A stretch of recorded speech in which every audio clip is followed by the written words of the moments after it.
Start at noon with an update on Vancouver gymnast Jordan Childs. Thank you for joining us. I'm China Green.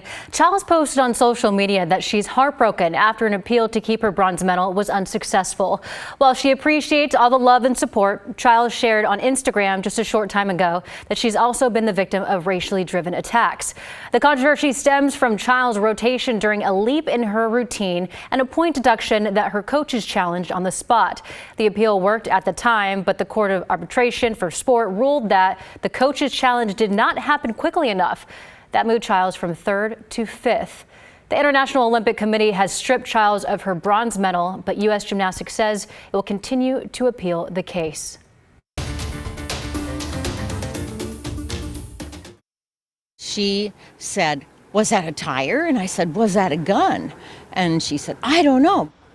Portland police are searching for the suspects involved in a car crash that led to a shooting this morning. Police say it happened around 9 o'clock near Northeast 143rd and Sacramento Street, but have little information about what actually happened here. So right now, they say when officers responded to calls of a disturbance, they found a van and a truck had crashed into each other. They also said it appeared that someone in one or both of the vehicles started shooting. We heard a loud sound that to me sounded like a gunshot that made kind of a reverberation. Between that sound and the next crashing of what seemed to be vehicles was really fast, really fast. The drivers both ditched their vehicles and took off. Police say they're searching the area for them. Tiger police are looking for more potential victims after 3 women came forward saying the same man harassed or in one case grabbed them in a local park. Earlier this week, police say a man approached at least 3 women who were running or walking at Cook Family Park. In 2 of the cases, it sounds like this man approached the women and got pretty close to their personal space, but they were able to kind of push him away and make it so that they could get away from that situation. The 3rd woman, unfortunately, it sounds like this man came up from behind her and actually grabbed her rear end with both hands. Officers responded to the incident quickly and found the suspect, 29-year-old Jonathan Temprana Oliveras, still in the wooded area where he was first spotted. He was arrested of charges of sex abuse and harassment. Investigators are now asking anyone who may have had contact with the suspect to come forward. We're following up on a story that we brought you on Monday about a dad and son killed in a crash while walking in Clackamas County. Catherine Cook spoke to a family member who lost both her father and grandfather that day. Everyone knew them or knew someone who knew them. To Jaden Brenner, her father and grandpa were the pillars of their family. 41-year-old Jonathan Brenner. He always made sure to support me and my brother in our interests and put in so much effort. And his father, 81-year-old Larry Brenner. He loved the outdoors. They were very close. We all lived together. Now the family is learning to live without them. On Saturday, around 9 p.m., Clackamas County Sheriff's deputies responded to a crash near Southeast Lusted Road and Dodge Park Boulevard in Boring. There, they found Jonathan and Larry dead. They'd been hit and killed by a car while walking home from a neighbor's house. Deputies say the driver stopped, and so far, no charges have been filed. It's definitely a lot thinking about how much we've lost in just a few short years. Jaden, who's 18, and her 16-year-old brother lost their mom 4 years ago. Now, just their grandmother is left to care and provide for them. A family friend started a GoFundMe to help with expenses. It's been so surprising, but has been so helpful already.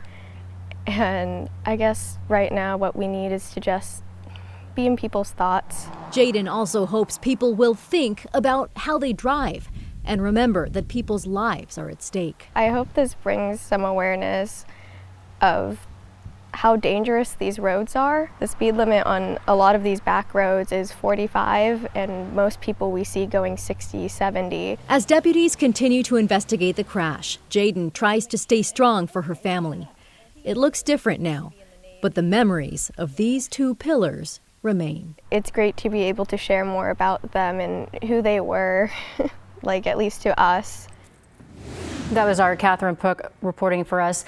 Police in Portland are asking for help to find a man caught on camera abusing a dog. Now, we won't show you the actual abuse that was caught on surveillance video, but even the details of what happened here are very disturbing. So police say it took place around 3:30 in the morning on August 2nd inside an elevator at an apartment building in Northeast Portland near Holiday and Grand Avenue. They also say a maintenance worker at the complex reported the abuse to the Humane Society. The surveillance video not only shows the man abusing the dog, but also stopping as soon as someone else got into the elevator. He's actively abusing the animal and then stops and waits as the door opens or a subject comes in, and then resumes that behavior once he believes the coast is clear. To us, that shows that this individual knew exactly what he was doing. Investigators describe the suspect as a white male, about 6 feet tall, 175 pounds. They're also trying to find the dog to get the medical treatment it needs. So if you recognize a suspect in this story, call Portland Police. One person is injured after a shooting earlier this morning in the Montevilla area. Portland police say the victim walked into the Providence Portland Medical Center on Northeast Gleason at around 4:30 this morning. After questioning them, officers learned that they had been shot along Southeast 82nd between Foster and Flavel. Officers checked the scene of that shooting but have not made any arrests. All right, let's take a look at weather with Rod Hill. Well, leading the way, you folks out in eastern Oregon, you had some lightning strikes last night. Now, here are those storms refiring up this afternoon, and some of them are pretty good size. Now, luckily, where you see the lightning icons, you also see these deep red colors underneath the lightning icon, and that means these storms for the time being are mostly being accompanied with heavy rain, and of course that will help minimize any new fire starts from the lightning, and the rain itself is terrific news. Just a little bit ago, we had some light moisture on the lens here in Uquinta Bay down in Newport. Still very cloudy along the central coast. We are seeing the clouds break up out on the west side of the Portland Metro. There is the Reserve Vineyards and Golf Club out in Aloha. So there are some sun breaks starting to pop. We'll be about 75 degrees, mid-70s at noon. We're in the 70s right now. High temperature could get up to 80. We're running ahead of schedule. I have a 78 at 5 o'clock. The big story on your 7-day is still weekend rain that begins on Saturday, and I'll have the breakdown on that coming up in my complete forecast. All right, Rod, thank you. The city of SeaTac is dropping charges against dozens of protesters who blocked access to the airport for hours in April. The pro-Palestinian demonstration happened as travelers were driving towards the terminal. So on April 15th, dozens of demonstrators made a human barrier, refusing to get off the ground. It went on for about 3 hours, blocking travelers driving in before police were able to break it up and make arrests.